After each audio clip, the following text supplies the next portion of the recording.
Bonjour à tous, nous sommes dans le 7e jour, un jour symbolique, n'est-ce pas, du 7e jour de notre défi 10 jours pour méditer le sermon sur la montagne. Vous êtes de plus en plus nombreux à nous suivre et cela fait vraiment chaud au cœur. Vous pouvez retrouver toutes les vidéos sur notre site internet biennourrirsafoi.com, tout en attaché, avec toutes les lettres, biennourrirsafoi.com. Et puis il y a aussi une page Facebook du même nom, vous pouvez retrouver toutes les vidéos et les partager. Nous allons donc à la lecture de Matthieu 6, versets 19 à 34.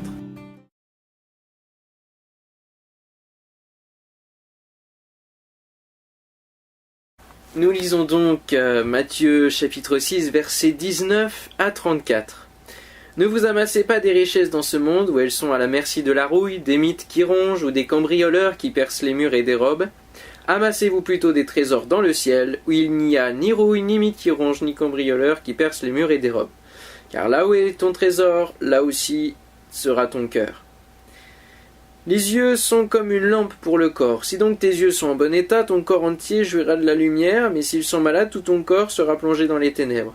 Si donc ta lumière intérieure n'est qu'obscurité, dans quelles profondes ténèbres tu te trouveras ? Personne ne peut travailler en même temps au service de deux maîtres. En effet, ou bien il détestera l'un et aimera l'autre, ou bien il sera entièrement dévoué au premier et méprisera le second. Vous ne pouvez servir en même temps Dieu et l'argent. Voilà pourquoi je vous dis, ne vous tracassez pas sans cesse en vous demandant avec inquiétude qu'allons-nous manger pour vivre, qu'allons-nous mettre pour être habillés. La vie ne vaut-elle pas bien plus que la nourriture, et le corps ne vaut-il pas bien plus que les habits ? Voyez ces oiseaux qui volent dans les airs. Jamais ils ne se préoccupent de semer ou de moissonner, ils n'amassent pas de provisions dans des greniers. Et pourtant, votre Père Céleste pourvoit leur nourriture. N'avez-vous pas bien plus de valeur à ses yeux ? D'ailleurs, qui de vous peut, à force de soucis, prolonger son existence, ne fût-ce que de quelques minutes ? Quant aux vêtements, pourquoi vous mettriez-vous en peine à leur sujet ? Observez les anémones sauvages, regardez comment se forment leurs fleurs. Elles poussent sans se fatiguer à filer de la laine ou à tisser des habits.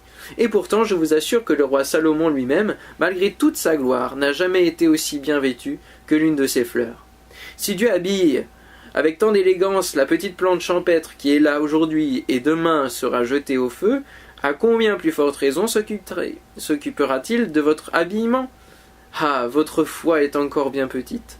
Bannissez donc toute inquiétude et ne dites pas que mangerons-nous ou que boirons-nous, avec quoi nous habillerons-nous. Ce sont les gens de ce monde qui ont sans cesse de tels soucis. Mais vous avez au ciel un Père qui sait bien que vous avez besoin de tout cela. Préoccupez-vous donc en premier lieu du règne de Dieu et de ce qui est juste à ses yeux, alors tout le reste vous sera donné par-dessus le marché. Ne vous mettez pas en souci pour le lendemain, il vous apportera ses propres soucis et ses solutions. À chaque jour sa peine, vous avez suffisamment à porter avec celle d'aujourd'hui.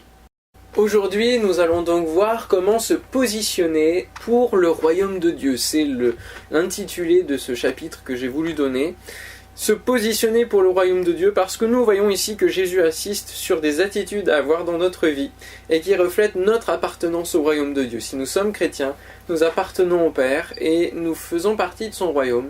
Et donc nous avons besoin de rester positionnés en lui dans la direction de sa volonté. Alors en premier lieu, il va inviter ses disciples à ne pas amasser de trésors sur la terre. Il disait d'ailleurs à ses disciples qu'il n'avait pas de lieu où reposer sa tête ou dormir, et il leur a invité, lorsqu'ils sont partis pour guérir, pour délivrer les captifs, de ne pas s'encombrer avec plein de choses, mais d'aller dans la pure simplicité. Alors nous devons nous contenter de ce que nous pouvons avoir dans notre vie, ne jamais être gémissant avec le Seigneur, le supplier parfois pour certaines choses, c'est vrai, lorsque nous sommes à court, nous pouvons adresser à lui notre prière, comme nous l'avons vu hier. Nous pouvons adresser notre prière en disant « Seigneur, au secours, j'ai besoin de toi ». Mais nous devons nous contenter, et l'apôtre Paul nous invite à nous contenter. C'est une grande source de gain que le contentement. Alors cela ne veut pas dire que nous ne devons pas avoir d'argent, que nous devons rester dans la pauvreté, non.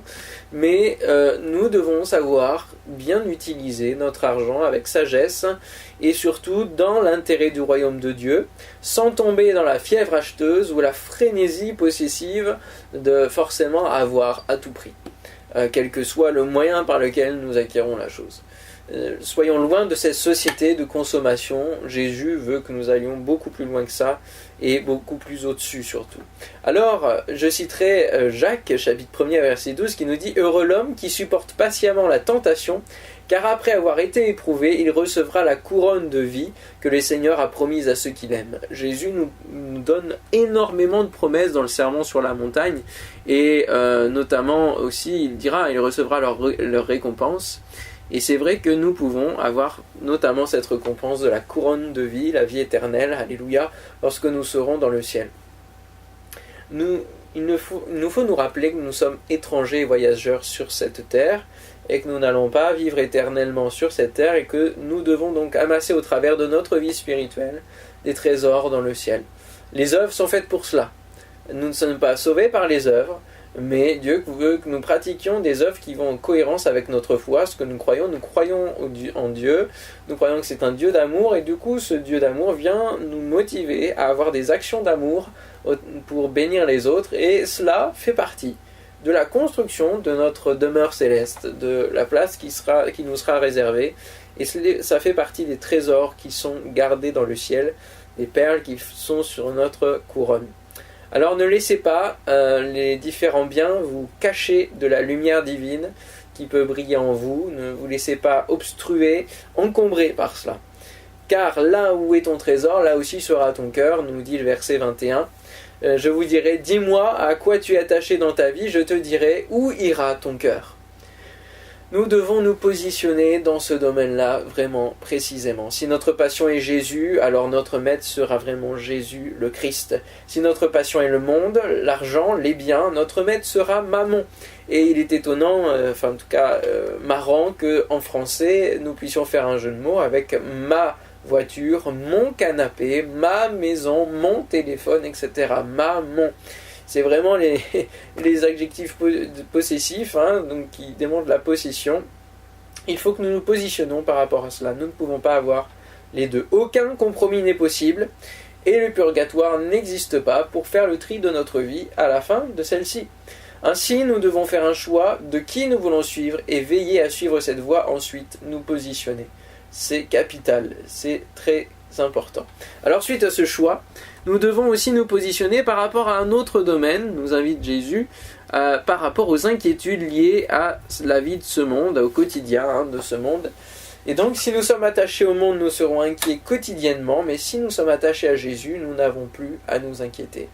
Et nous allons vraiment voir ensemble qu'il est important de pouvoir tout relâcher, lâcher prise de notre vie au Seigneur. Alors Jésus va citer deux exemples. L'exemple des oiseaux qui sont nourris avec finalement les restes de ce monde, mais Dieu les conduit, Dieu prend soin d'eux. Et il peut donc prendre soin de nous, à plus forte raison, parce que nous avons encore plus de valeur que ces oiseaux que Dieu crée. Est-ce que vous croyez que vous avez de la valeur ? C'est important de vous poser cette question aussi en cette journée, en ce 7e jour. Est-ce que vous croyez que Dieu, en posant ses regards sur vous, voit que vous avez de la valeur ?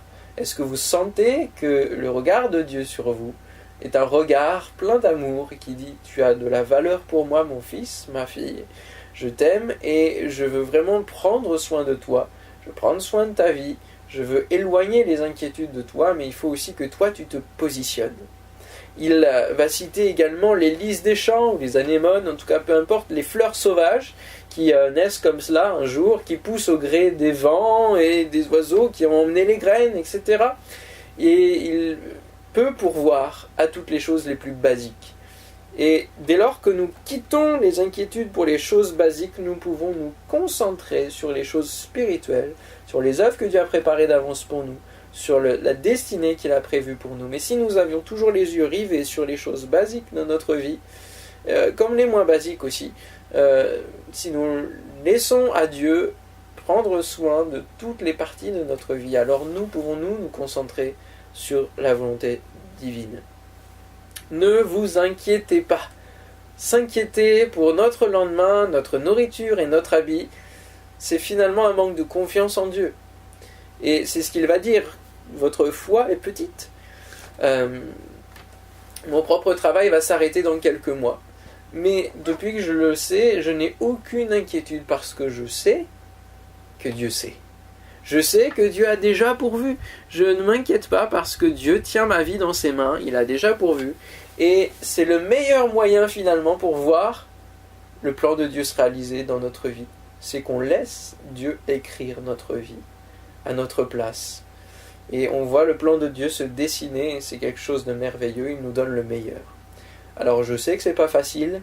Je sais que d'admettre cela, de rentrer dans ce processus, dans cette dimension, dans cette conduite, de lâcher autant prise, c'est pas facile. Et j'ai connu une période où sans cesse des questions me taraudaient par rapport à mon avenir, par rapport à ma vie, à mon futur, parce que je pensais que je m'étais complètement planté sur le plan de Dieu pour moi, je m'étais complètement trompé. Et cela me taraudait vraiment jour et nuit, jour et nuit. Il y avait une véritable angoisse qui était en moi pendant plusieurs mois d'affilée et qui ne s'en allait pas, jusqu'au jour où j'ai décidé de remettre les choses à Dieu. Et je me rendais compte que je portais un fardeau, que je portais moi-même le poids de ma vie, et que c'était pas possible, que ce n'était pas possible, et qu'il fallait que je redonne finalement le poids de ma vie à Dieu, qui pour lui, c'est un poids qui est léger, qui peut prendre en charge, et que Jésus a pris en charge aussi, hein, dans une certaine mesure à la croix. Il a pris notre péché, il a aussi pris toutes nos angoisses, toutes nos inquiétudes du quotidien. Je veux le croire, et je crois que la parole de Dieu le dit. Alors, j'ai remis tout cela entre les mains de Dieu, sachant qu'il avait le meilleur pour moi, et que je ne devais pas me débrouiller par moi-même ou trouver des solutions humaines qui finalement m'auraient emmené vers une limitation de ma vie qui était prévue par Dieu. Alors dans quel état est votre foi? Dans quel état est votre confiance en Dieu? C'est la question aussi aujourd'hui à se poser. Plusieurs questions à laquelle vous devez répondre. Dans quel état est votre foi? Dans quel état est votre confiance en Dieu? Dépend-elle de vos inquiétudes ou dépend-elle de votre positionnement en un Dieu capable, un positionnement clair et précis qui va donner la force à votre foi? Vous savez, parfois, je vois des chrétiens qui ont 50 ans de conversion, qui ont donc des années d'expérience, mais qui à la fin de leur vie n'ont plus aucune foi, sont complètement inquiets, parce que finalement ils ne se sont pas positionnés, ils n'ont pas travaillé leur foi vers un lâcher-prise. Ils reviennent finalement aux inquiétudes basiques. Ne tombons pas dans cela et soyons capables de faire confiance à notre Dieu qui est tout-puissant. Recentrons et recentrez vos regards vers votre Père, non pas sur les circonstances, mais sur le ciel. Nous revenons toujours dans le sermon sur la montagne, seul lien puissant du ciel, la terre. Et puis, donc le verset 33 nous dit « Cherchez premièrement le royaume et la justice de Dieu, et toutes ces choses vous seront données par-dessus. Préoccupez-vous des affaires de votre Père, et alors, il se préoccupera de vos affaires. » À l'instar de son fils Jésus qui s'est occupé des affaires du Père, qui n'a fait que la volonté du Père, nous devons aussi nous préoccuper des affaires du Père, et lui, il s'occupe de notre vie tout entière. C'est dans cet ordre-là qu'est établi le royaume, et vous ne pourrez rien faire pour changer cet ordre. Alors, pourquoi ne pas vous y conformer dès aujourd'hui, et suivre pleinement, et vous positionner pleinement pour le royaume de Dieu. On se retrouve dès demain pour la suite de notre défi, et le chapitre 7 de l'évangile de Matthieu. Bonne journée à tous.